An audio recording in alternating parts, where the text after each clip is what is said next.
bienvenue à toutes celles qui me rejoignent. Bienvenue chez moi, dans ma cuisine, dans mon antre. Il fait beau chez nous, dans la région. Coucou tout le monde. J'espère que vous avez passé un bon dimanche. Alors moi, je ne l'ai pas vu passer, hein, comme d'hab. Hello, hello. Vous êtes fidèles et ça me fait bien plaisir de vous voir. De voir qu'il y a mes fidèles et puis qu'il y a aussi des nouvelles personnes qui me suivent, qui m'envoient des petits messages là, c'est sympathique. On me demande voilà, des informations à Cooking Be Safe et puis les moules.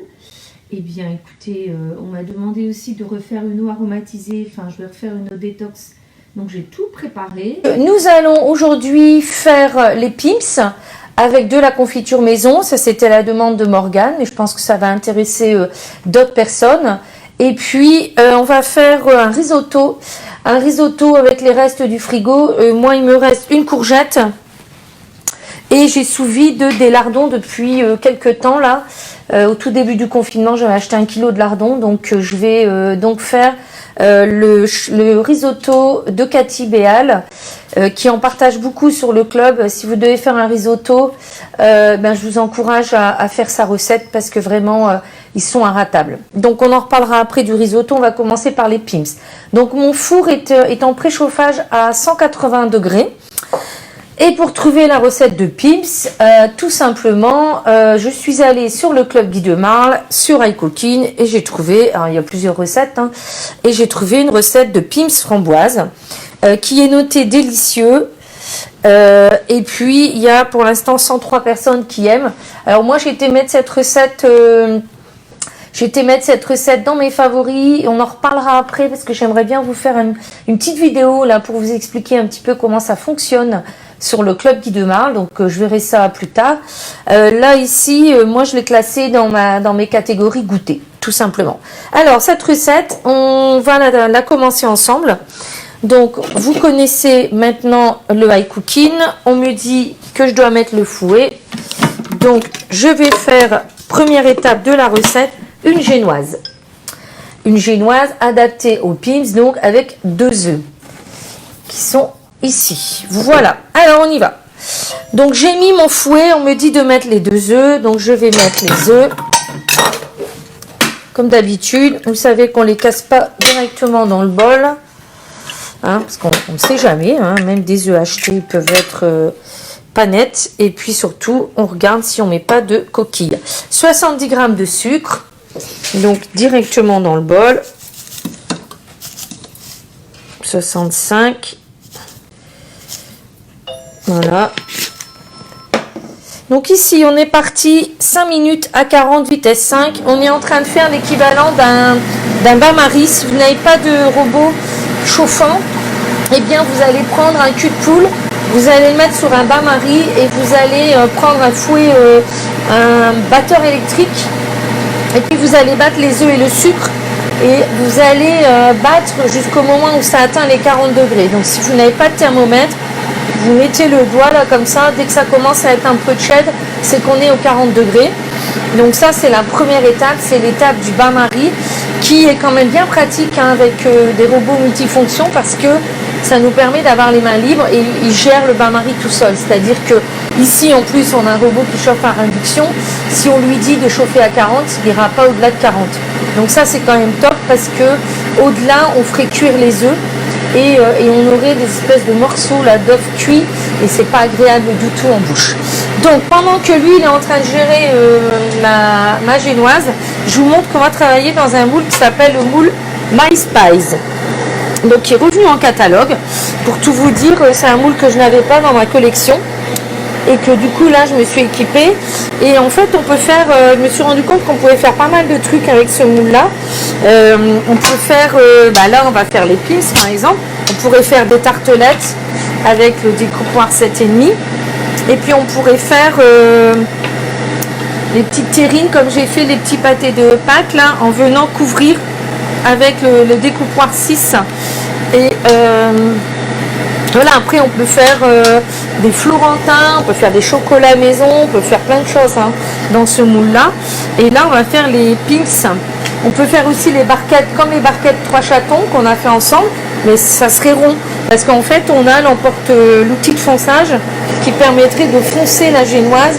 Je vous montrerai peut-être après. Si on veut faire des barquettes 3 chatons rondes, eh bien, on peut utiliser ce moule-là, il est quand même pas mal aussi. Donc, je prépare mon moule. Et je prépare aussi une poche à douille. Je vais facilement venir mettre la génoise dans chaque empreinte avec une poche à douille. Ingrédients suivants. On va avoir besoin de maïzena, un petit peu de farine, ici. Ça c'est le sucre. Farine ici. Et on va mettre nous un tout petit peu de bicarbonate. Ce que je vous ai expliqué, hein, ça va permettre d'avoir un biscuit un peu plus haut. On va venir fermer après. Je vous montre ce qu'on obtient quand on a fait le bain-marie. On va faire tripler la pâte de volume. Maintenant, on va continuer. Donc, on va continuer et on est parti 2 minutes, vitesse 5. Ça, c'est l'étape qui consiste à faire tripler la pâte de volume. C'est-à-dire que, en fait, quand vous faites ça au bain-marie, vous allez retirer votre cul de poule du bain-marie quand la préparation est à 40. Et puis vous allez tranquillement continuer au fouet à faire tripler. Donc on a en fait, on n'a pas du tout les mains libres quand on n'a pas de robot multifonction. Quand on fait une génoise, il faut rester devant, il faut rester avec son fouet électrique pour avoir une belle génoise. On va toujours laisser le fouet, on va rajouter la maïzena, la farine et on aura terminé la pâte. On va venir la répartir dans les empreintes et on va la mettre au four. Pendant ce temps-là, on préparera les ingrédients pour faire le risotto. Et puis il me semble que pour faire les pins, on va avoir besoin de faire réchauffer un peu de confiture. Donc moi, vous voyez, j'ai sorti ça. C'est de la gelée de fraises que j'ai fait l'année dernière. Je vais aller chercher quelque chose pour l'ouvrir. Et puis j'ai vu qu'il fallait mettre une feuille de gélatine. Donc on va quand même préparer la gélatine parce que la gélatine, elle a besoin de prendre 6 fois son poids en eau, je vous l'ai déjà dit. Ici, hop, vous connaissez maintenant ça. On va mettre 35 g de maïzena et 20 g de farine. Donc la balance, elle est à 0. C'est pour avoir quelque chose de plus... la maïzena, c'est pour avoir quelque chose qui va être plus léger. Plus aéré. Bon, si vous n'avez pas de maïzena, mettez de la farine. Hein. T45, c'est bien. La T45, c'est bien. C'est une farine qui est un peu plus légère que la T55. Donc, 20 grammes. Voilà, nickel. Un tout petit peu de bicarbonate. Il n'y en a pas hein, dans la recette. Moi, j'en mets. On verra si on n'a pas quelque chose de trop épais. Donc ici, je tamise pour enlever les grumeaux et pour avoir quelque chose de plus léger. Parce que j'incorpore de l'air par les trous. Voilà.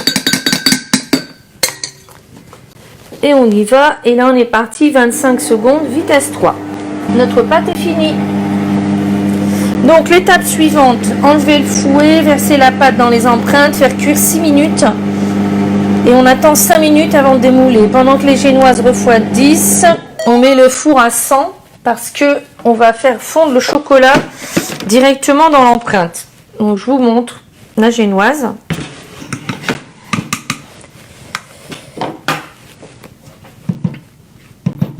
Ça va, on n'a pas été trop fatigué à faire la génoise. Il faut avouer que, en plus, ce qui est quand même bien avec ce genre de matériel, c'est qu'on réussit à coup sûr. Alors nous, la génoise, elle est aussi faite plus rapidement du fait de l'induction et puis du fait de notre bol qui est pâtissier. Donc j'enlève ça. Je ne vais pas le mettre loin parce que je vais vous montrer comment on nettoie le bol sur son socle aujourd'hui. Donc ça, pour aller plus vite, on va mettre dans une poche à douille. Si vous avez le temps, vous pouvez répartir dans votre moule. Mais on va aller au plus vite. Je fais de la place. sinon vous n'allez pas voir ce que je fais. Ça, j'en ai plus besoin. Donc, on va prendre une douille un peu large. J'en ai préparé 2. La deuxième, ça va être pour la confiture. On va mettre en 2 fois.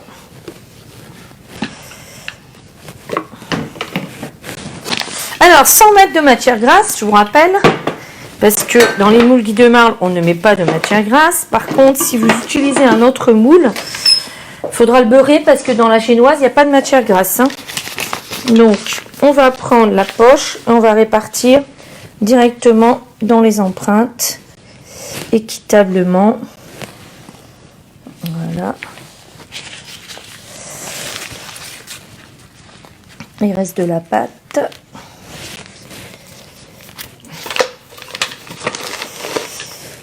Hop.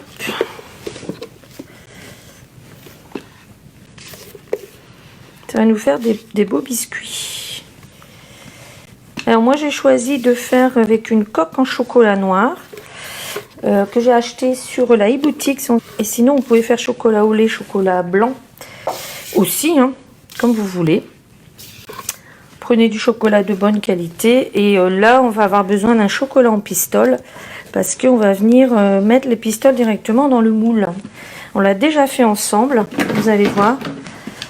Hop, aujourd'hui je vais vous montrer comment on lave le bol quand il est sur son socle. On voit pas bien le moule. C'est la recette de qui? C'est la recette de Florence Bagnier, B-A-2-N-I-E-R. C'est mieux là, le moule? Hop. Bon, moi j'utilise la poche à douille, je trouve ça va plus vite. Hein. Surtout si vous faites ça avec vos enfants, faites comme ça, sinon ils vont en mettre partout. Voilà, de toute façon la poche à douille, c'est très utile en cuisine. Ça sert pour plein de recettes, c'est un bon investissement. Prenez tout de suite une bonne poche et des bonnes douilles, ça vous évitera d'en racheter. N'est-ce pas?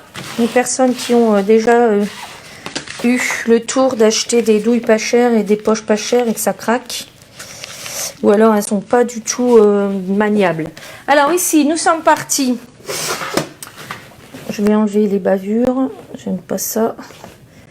Donc, je vous montre, on en a tout juste pour le moule. On est parti 6 minutes. 6 minutes à 180.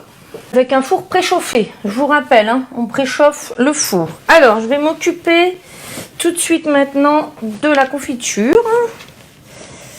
Donc, on va regarder ce qu'elle nous dit. Donc, Florence, faire tremper la feuille de gélatine de 2 grammes dans l'eau froide. Donc, feuille de gélatine de 2 grammes, c'est ce qu'on trouve dans le commerce.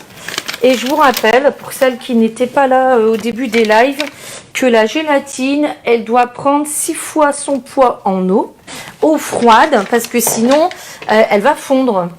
Et lorsque vous faites fondre de la gélatine en été, je vous dis ça parce que ça m'est déjà arrivé, mettez des glaçons. Parce que en été, quand il fait très chaud, l'eau, ben, bien sûr, elle est aussi chaude. Et une fois, ça m'est arrivé de retrouver ma gélatine fondue dans mon eau. C'était raté.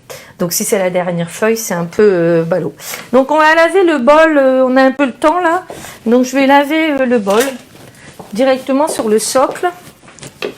Alors, les personnes qui ont iCooking savent qu'on a aussi des recettes de vaisselle, de nettoyage. Donc, en fait, tout simplement, sur iCooking, dans le moteur de recherche, on va aller dans nettoyage. Alors, oui, on peut faire cette recette de nettoyage avec tous les robots. L'avantage avec iCooking, c'est que la recette est enregistrée.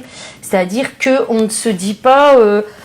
mon Dieu, qu'est-ce qu'elle m'a dit la conseillère, c'est combien de temps et tout ça. Ici, on met nettoyage. Et comme nous avons mis le fouet, on va mettre nettoyage avec fouet, tout simplement. Et la recette est enregistrée. Donc, hop, nettoyage iCooking. Vous voyez, on a quand même beaucoup de recettes de nettoyage. Hein, donc, il faut adapter à vous. C'est-à-dire que des fois, il y a des nettoyages un peu plus puissants. Par exemple, l'astuce nettoyage du bol 505. C'est une astuce qui est donnée par Cathy qui permet de nettoyer un bol qui est un peu accroché. Donc là, de nettoyage, ici, Moi, je fais toujours cette recette. 3 gouttes de produit vaisselle. Elle nous met 600 g d'eau. Alors là, c'est pas une recette où on a besoin d'être précis. Hein. C'est du nettoyage, hein, donc il n'y a pas besoin. Et là, nous sommes partis 3 minutes, 140, vitesse maximum sur le température maxi sur iCooking. Et puis après, eh ben, mon bol sera propre pour le risotto. La confiture, il faut que j'arrive à l'ouvrir. Voilà, nickel. Donc c'est une gelée hein, que j'avais faite l'été dernier, quand c'était la saison des fraises, pour ma fille qui aime beaucoup la confiture de fraises, basilic.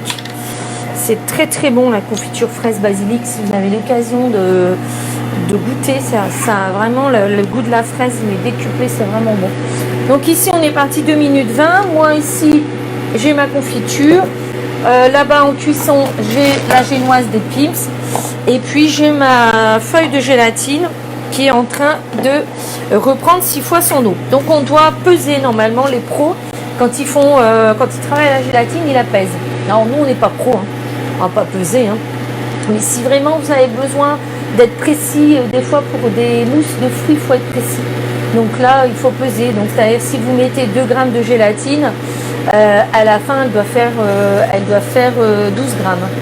Donc ici, je fais la phase de la vitesse 5 pour que l'eau, elle vienne. Vous ne le voyez pas, mais moi je le vois. L'eau, elle vient ici jusqu'en haut du bol pour nettoyer tout le bol.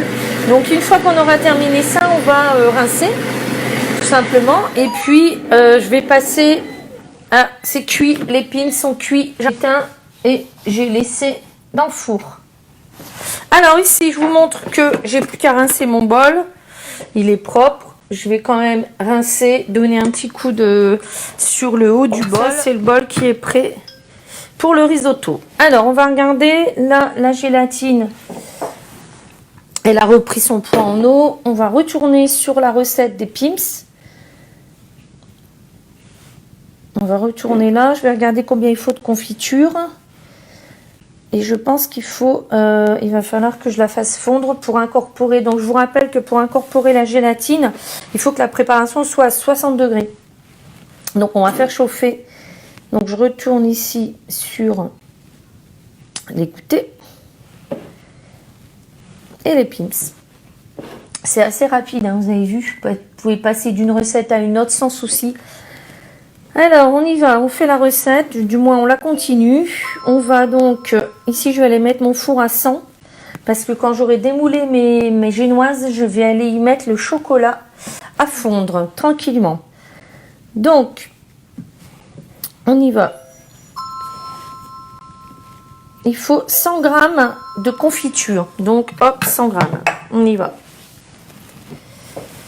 Je fais la tare.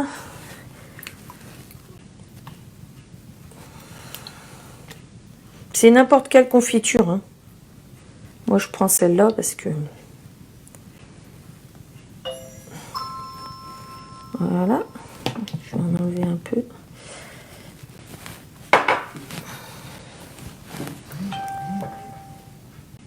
Donc, je vais faire cheddar. Alors, ici, vous voyez que j'utilise confiture à faire chauffer. Oui, alors, moi, j'utilise... Le bol micro-ondes, ça y est, ça me revient. Bol micro-ondes qu'on peut facilement mettre au micro-ondes sans problème. Donc on va mettre ça 1 ou 2 minutes. Voilà, les génoises sont cuites. Je vous montre hein, ce que ça rend. Voilà. Et je vais tout de suite vous montrer. Je vais m'écarter hein, parce que je sais que vous ne voyez pas. Je vais tout de suite vous montrer comment il faut faire si vous voulez faire les barquettes 3 chatons avec ce moule. C'est-à-dire uniquement venir mettre, c'est simple la barquette, c'est que vous allez faire la même chose que là. Vous allez creuser avec l'outil de fonçage qui est ici. J'en fais qu'un hein, parce que c'est juste pour vous montrer que vous pouvez faire une autre recette avec le même fond. Donc ici vous voyez, si vous voyez, attendez, comment je vais faire? Ça brûle encore un peu. Hein. Est-ce que vous allez voir dans le moule tartelette? Oui, on peut le faire aussi dans le moule tartelette, mini tartelette. Si on fait en grande tartelette, ça fait un gros goûter quand même. Donc ici, vous voyez, j'ai creusé ça. Là-dedans, on pourrait venir mettre aussi de la confiture pour faire comme les barquettes qu'on a fait ensemble. Donc ici, moi, c'est pas du tout le but de l'atelier d'aujourd'hui. Donc je vais attendre 5 minutes, je vais aller chercher la confiture et je vais venir y mettre la gélatine.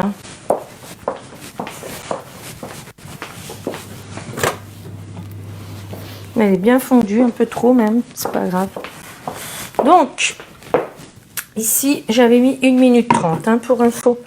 Donc la gélatine, il faut bien l'essorer là, il ne faut pas rajouter trop d'eau. Donc, voilà, vous voyez, quand la préparation est bien chaude, ça fond tout seul. Hein. Mais il faut penser à réhydrater. Quand j'ai commencé à cuisiner chez mes parents, là, je ne savais pas du tout utiliser la gélatine, je ne la mettais pas dans l'eau. Forcément, il restait des morceaux. Donc, on va essayer de démouler parce qu'on a quand même le chocolat à faire fondre. Donc, voilà, je vais mettre ça sur la grille, ça va refroidir plus vite. Voilà, alors ce qui reste sur mon moule, vous êtes peut-être surpris, c'est normal. On a fait cuire une génoise. Une génoise, en principe, ça s'épluche. Quand vous faites cuire la génoise dans les moules Guy de Marle, vous n'avez pas besoin de l'éplucher. La partie qui s'épluche, elle reste dans le moule. Donc, on gagne aussi du temps. Voilà. Donc, on pousse, hein, tout simplement. Vous voyez peut-être pas bien. Mais on pousse, comme ça. Hop. Alors, dans un autre moule, autant vous dire qu'une génoise sans matière grasse, c'est foutu. C'est même pas la peine. En plus, elle est méga légère, là. Donc, si, hop, moi je pousse, ça se décolle tout seul. C'est pratique. Si vous faites ça dans un autre moule, vous avez de grandes chances que vous avez une partie de votre génoise qui reste. Donc, celle-là, du coup, j'ai une tartelette. Hein. C'est pas grave, hein. Je vais mettre la confiture dedans. On aura une barquette ronde. Alors, mon moule, bien sûr, je vais aller le laver. Hein, parce que j'ai besoin maintenant d'y mettre le chocolat. Et j'ai mis mon four à 100 degrés pour faire fondre le chocolat.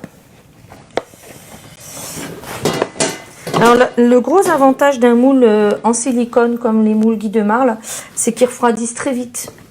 Vous voyez, mon moule, là, je peux déjà le prendre dans la main sans problème. Il est refroidi.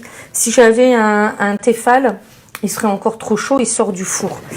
Donc là, ça c'est un avantage aussi, c'est que les moules refroidissent très vite. Donc je vais laver mon moule, je vous laisse discuter entre vous.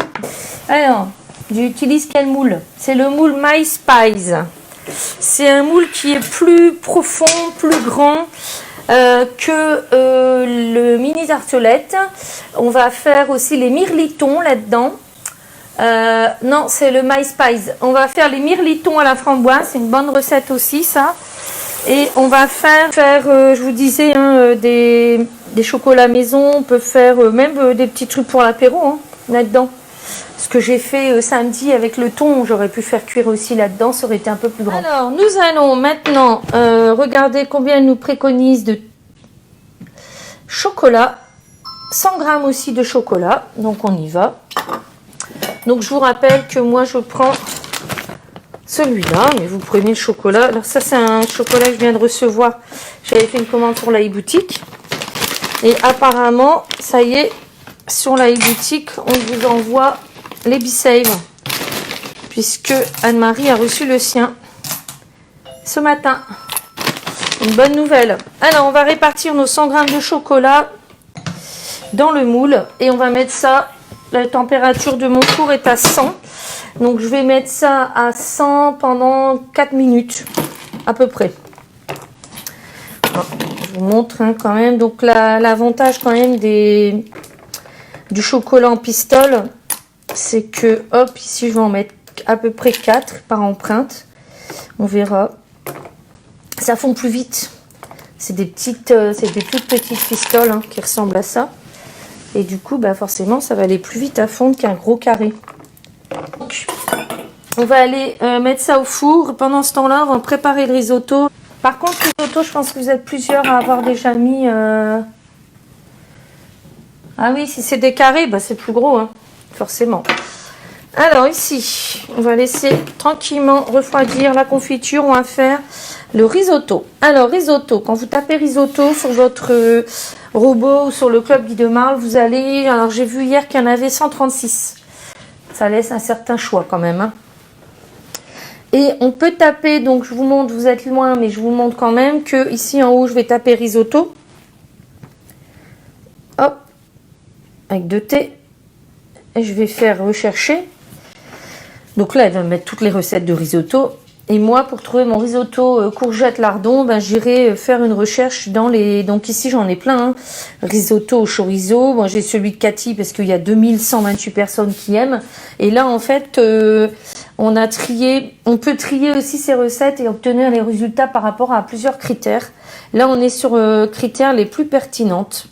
Donc, si j'avais pas trouvé tout de suite, là, je l'ai, hein, la recette. Mais si j'avais pas trouvé, dans affiner ma recherche, ici, j'aurais mis courgettes. Et forcément, j'aurais eu toutes les recettes de risotto avec des courgettes. Donc, hop, on y va. On va commencer.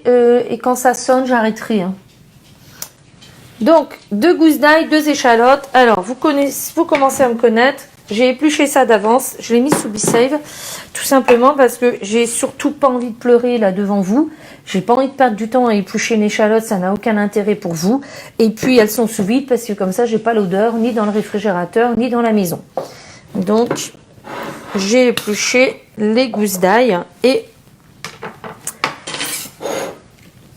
on va lancer le pas à pas. 2 échalotes. Donc là, elle va les hacher pendant 5 secondes, vitesse 6. La vitesse 6, c'est la vitesse qu'on utilise pour hacher, en général. Plus on monte et plus ça va vite.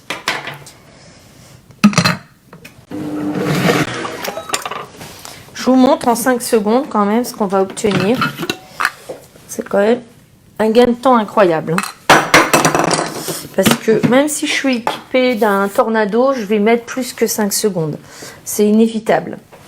Donc, on va mettre le fouet et l'huile d'olive pour faire rissoler. Donc, fouet. Donc, le fouet va permettre d'aller bien au fond. Et nous, on va mettre 30 g d'huile d'olive.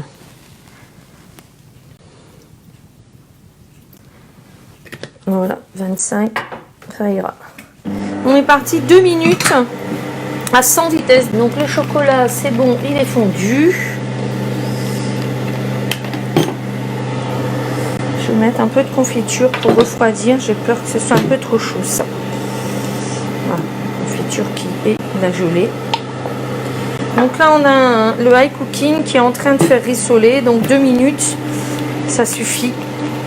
Parce que là, il est déjà à température. Je vais laisser ça de côté, on va finir les pims. Et puis quand on aura fini les pims, on reviendra sur le risotto. Voilà, c'est magique. Regardez, hop, le chocolat il est fondu. Donc je vais prendre mon pinceau. Je vais attendre les 3 secondes pour arrêter ça. Voilà. Donc ici, le pinceau, il va me servir à venir mettre le chocolat juste en haut, jusqu'en haut. Je vous montrerai une fois que j'aurai fini de l'empreinte. Donc ça, c'est un moule avec 20 empreintes. Donc on va obtenir 20 biscuits. Alors je ne sais pas combien il y en a dans une boîte, ni le prix que ça coûte. Mais je m'amuserai bien à faire le petit calcul ce soir. Pour voir un petit peu ce qu'ils mettent dans... Ça existe encore les Pim's? Oui. Hein. Essayez de voir ce qu'ils vous mettent et le prix que ça coûte. Et vous donnez le prix de revient. Bon bah la pâte ici, je vais vous dire, on est sur à peine 40 centimes d'euros à peu près. Hein, donc, puisqu'on a 2 œufs, et puis moi avec les œufs du jardin, je vous dirais que c'est encore moins que ça. Hein.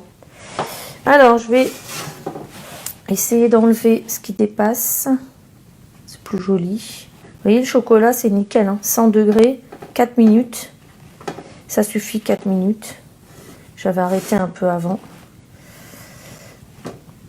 Alors, on va venir avec la louche. Je vais répartir, hop, la confiture dans les empreintes.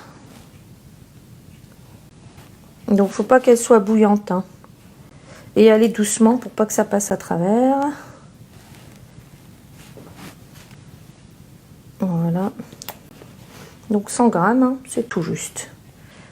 Je vous rappelle que cette petite louchette, elle est pratique parce qu'elle fait aussi racloir.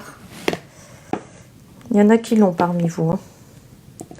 Et puis une fois qu'on a terminé ça, on va reprendre ces petits gâteaux et on va venir les mettre dedans.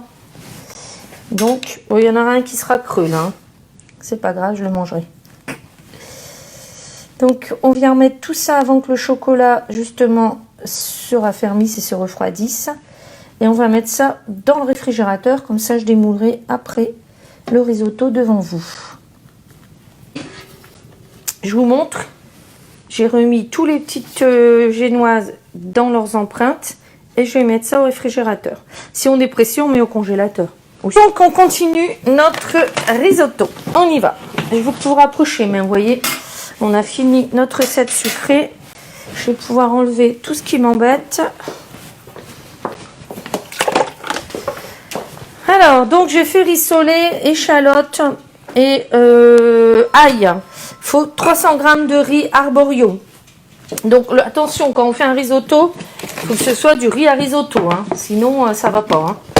Sinon, vous allez avoir un espèce de pâté de riz là qui va pas être du tout agréable. Alors, on y va. On est parti sur 320 g. Donc, directement, je suis allée au rayon riz acheter du riz à risotto. Il n'y avait plus qu'une seule marque. Il n'y avait plus de riz du tout. Et j'ai eu de la chance, il restait du riz à risotto. Une seule marque. Je me dis, bon, j'en prends 2 paquets. Parce qu'on aime bien, nous. Et après, il faut remettre d'huile d'olive. Parce qu'on va faire rissoler à nouveau le riz. Je mets toujours un peu moins, moi, mais là, hop, 30. Donc, on est parti 2 minutes. Ensuite, on va ajouter l'eau, le vin blanc, le cube de bouillon. Donc, c'est du bouillon méditerranéenne. Ça existe. Hein. Je vais vous préparer de quoi faire l'eau détox ou l'eau aromatisée, tout simplement. Pour faire de l'eau aromatisée, c'est simple. Il faut de l'eau et des fruits. Ou des légumes, hein, en fonction de ce que vous aimez. Par exemple, là, dans l'eau détox, on va mettre du concombre, du citron et les feuilles de menthe du jardin. Qui sont ici, que j'ai lavé, que je vais essorer. J'ai du concombre et des... J'ai le concombre et le citron qui sont sous vide d'air depuis la semaine dernière. Voilà, donc ça c'est du jardin. Pour faire de l'eau aromatisée ou de l'eau, on va avoir besoin. Bon ben, on va continuer ça, je vous ferai après. Hein, de toute façon, 700 g d'eau. Vous voyez, ça a bien chauffé déjà. Hein, même si c'est 2 minutes, je peux vous dire que ça a bien rissolé en 2 minutes. Hein. Ensuite, on va mettre 100 g de vin blanc. Donc moi, mon vin blanc, c'est du vin blanc de cuisine qui est sous vide toujours. Parce que au moins, comme je m'en sers pas non plus tous les jours, au moins, il ne perd pas de sa saveur. Voilà. Donc 100. Alors, respectez toujours les quantités quand on fait un risotto. Moi, j'ai dépassé là. On va mettre le bouillon de... Alors, ça peut être du bouillon de volaille, ça peut être là. Cathy, elle nous fait mettre du bouillon méditerranéen. Donc, moi, je mets... Et là, elle met les courgettes non épluchées. Donc, les courgettes... La courgette, il m'en reste qu'une. Je l'ai lavée. On va la mettre en cubes. En petits cubes ou en julienne. Donc, j'aurais pu reprendre ma bandoline. Mais bon, on va faire des petits cubes. Ça ira très bien.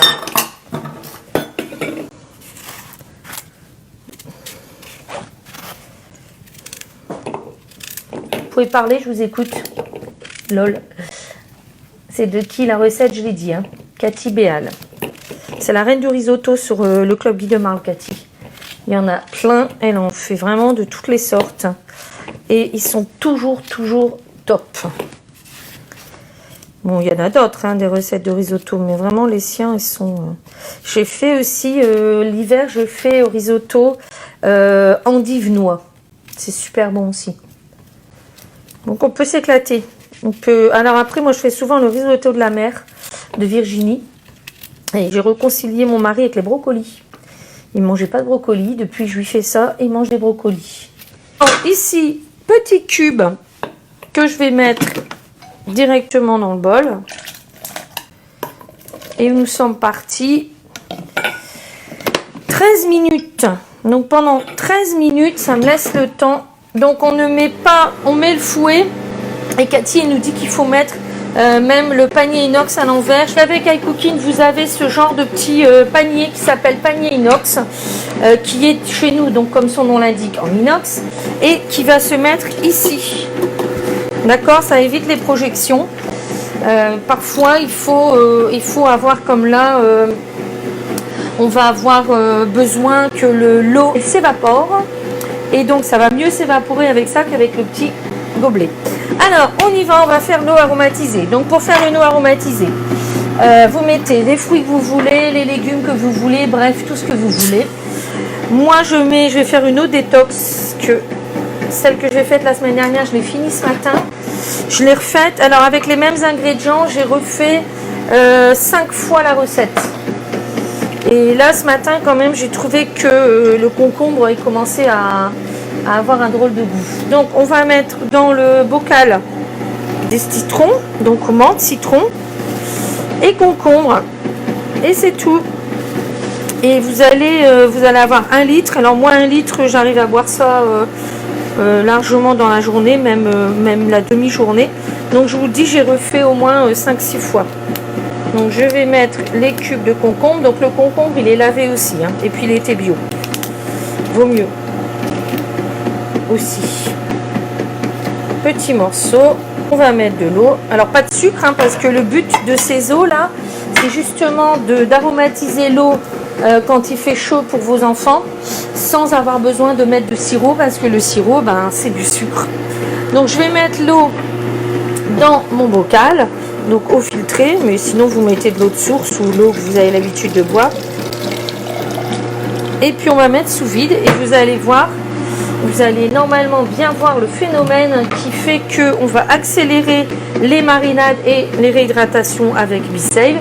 Vous allez voir que l'air qui est dans les fruits et les légumes va être absorbé par la pompe B-Save. Et à la place de l'air va venir se mettre l'eau. Et du coup, ça nous accélère cette façon de donner du goût à l'eau. Donc ça, moi, je vais le mettre au frais. Dans une demi-heure, je vais pouvoir boire mon eau. Ça sera de l'eau détox. Il y aura du concombre, de la menthe et du citron. Voilà, j'espère que j'ai répondu à toutes celles ou à la personne, je ne sais plus, qui m'a demandé. 4 minutes 20 là pour le risotto. Je vais préparer les ingrédients suivants. Alors il nous faudra des lardons. Alors yaourt grec, j'en ai pas. Donc j'ai sorti du fromage blanc à 0%. Comme ça je vais pouvoir en manger. On va remplacer le yaourt bulgare. Ensuite, donc j'ai toujours, je vous rappelle, j'ai toujours le parmesan en cubes qui est sous vide depuis avant. Le parmesan, on a le yaourt, on a le poivre, on a les lardons. Alors je vous montre aussi que mes lardons ils sont sous vide depuis. C'est mon premier drive que j'ai fait au début du confinement là, comme ils nous ont fait peur là avec leurs courses. J'avais acheté 1 kg de lardons. Ils sont sous vide. Hein. Vous voyez, c'est des lardons allumettes. Ils sont sous vide depuis on va dire 20 mars. Ouais, ça fait 1 mois. Et du poivre parce qu'on va pas mettre de sel. Parce que le sel, il y en a dans les lardons. Alors, on y va. On va continuer la recette. On a un beau bol là. 300 g de lardons. Donc, vous pouvez pas le voir. N'empêche que mes lardons, ils n'ont pas bougé. Alors on y va, 300 g hein, parce que ça sera la viande hein, dans cette recette, il n'y a pas d'autre viande. Hein. C'est un plat complet le risotto. Hein. Enfin là en tout cas pour cette recette là c'est un plat complet. Parfois ça peut être un accompagnement. Vous voyez moi je l'ai classé là, cette recette je l'ai classée sur ma liste de favoris, je l'ai mis en plat.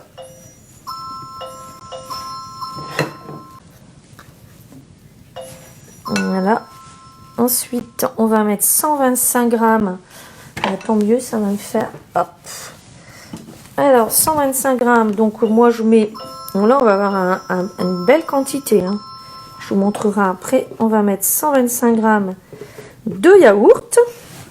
Enfin, de yaourt de ce qu'on a. Donc ici, moi je vous rappelle, c'est du fromage blanc qui sort du congélateur. C'est un yaourt, 125 grammes. Là, c'est un fjord. Donc les fjords, c'est 125 grammes. Voilà. Ensuite, on va mettre le parmesan. Donc parmesan, moi, chez moi, il est en morceaux et frais. Et je viens ici, j'ai une râpe microplane, on appelle ça. Donc, hop, je mélangerai tout avant de remettre ça en sous vide, c'est top. Hein. Parce que le parmesan, en général, ça sèche vite, ça moisit.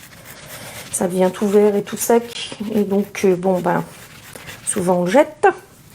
Et ben, achetez, si vous avez le B-Save, achetez le parmesan comme moi.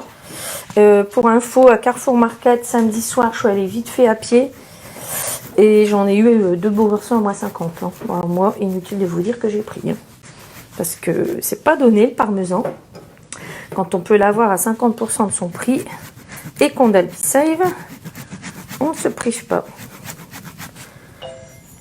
40 grammes. Là, je suis la recette, hein, mais vous mettez la quantité que vous avez.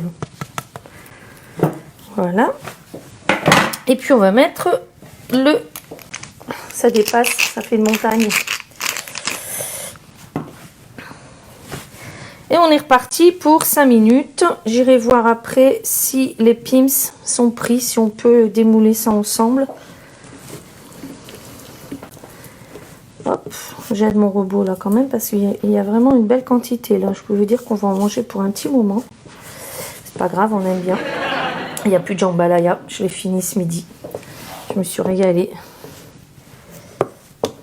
C'est bien, vous savez tout ce que je mange.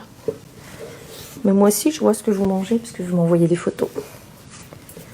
Allez, on est parti. 5 minutes.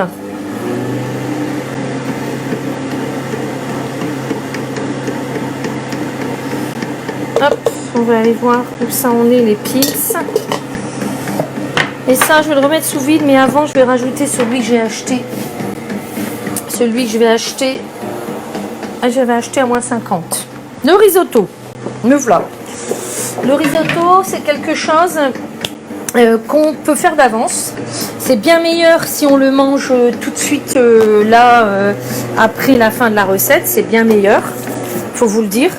Mais vous pouvez le faire d'avance, le mettre sous vide et le réchauffer tout doucement, donc au micro-ondes, mais tout doucement, pour pas que ça recuise en fait. Parce que si ça recuit, ça va faire, vous allez avoir une purée de risotto et c'est pas agréable. Ensuite, deuxième chose à savoir, quand on fait un risotto, surtout, on peut pas le laisser dans le bol. Même si c'est pas pour manger tout de suite, même si vous finissez, le risotto se termine à 19h, vous mangez à 19h30, surtout ne laissez pas le risotto dans le bol parce que ce bol là c'est de l'inox, donc il reste chaud longtemps, 1 heure au moins. Et vous allez avoir aussi de la purée de risotto. Donc surtout, votre risotto, ça sonne, il est terminé, mettez-le tout de suite, sortez-le du bol. Voilà, je suis sûre qu'il y en a pas mal parmi vous qui ont déjà eu le tour de laisser le risotto, ma soeur pour viser personne, de laisser le risotto dans le bol en disant bon bah on va manger dans un quart d'heure, je vais le laisser, et ben non. Par contre, une autre préparation, vous faites de la soupe, c'est pas encore l'heure du repas, laissez dans le... Ça tient au chaud pendant à peu près 1 heure. Il y a plein de choses qu'on peut laisser, mais pas de risotto, non. Donc, on va l'aider parce que je vous rappelle qu'on a quand même du risotto pour au moins 6 personnes là.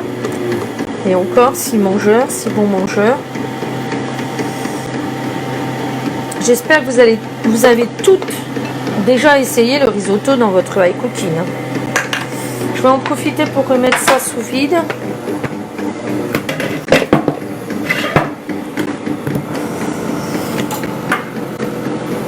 Et puis je vais aller chercher les pims.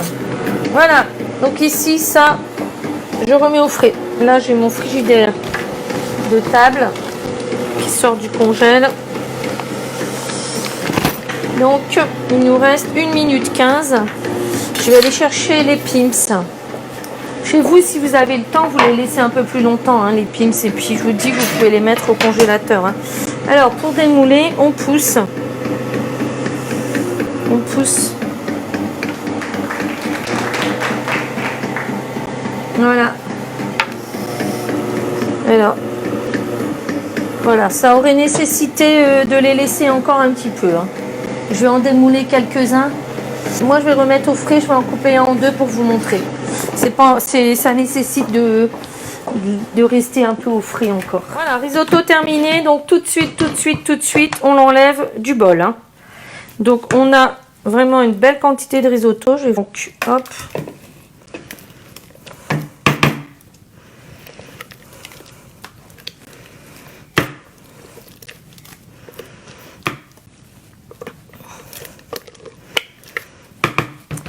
Voilà, on peut décorer avec le parmesan. Vous allez venir faire des petits copeaux, et comme vous voulez.